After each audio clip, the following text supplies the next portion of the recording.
இன்றைக்கி லஞ்சுக்கு கூருக்கு பொரியல் தான் ரெடி பண்ண போகிறேன்.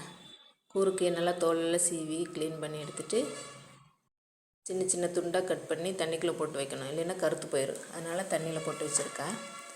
எடுத்துகிட்டு இதுக்கு போடுறதுக்கு ஒரு பேஸ்ட்டு, பூண்டு, கொஞ்சம் சின்ன வெங்காயம் கொஞ்சம் போட்டுட்டு லேசாக நைஸாக வேண்டாம், லேசாக அரைச்சி எடுத்துக்கலாம்.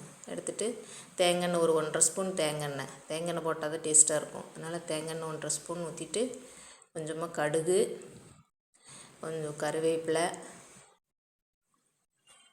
கடுகு வெடிச்சிடுச்சு, கருவேப்பிலை போட்டுட்டு கூறுக்கையும் கிழங்கு போட்டாச்சு. போட்டுட்டு கொஞ்சம் மிளகா பொடி போட்டுக்கலாம்.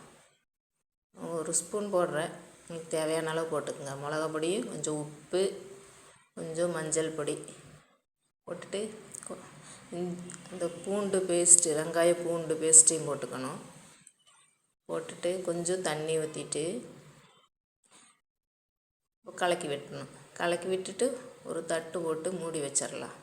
அப்போ அது வெந்துடும். ஒரு 10 மினிட்டில் வெந்துடும். கொஞ்சம் வெந்ததுக்கப்புறம் தண்ணி வற்றுற மாதிரி வேகட்டும். அப்புறம் தண்ணி வற்றிடுச்சுன்னா ரெடி ஆகிடுச்சு.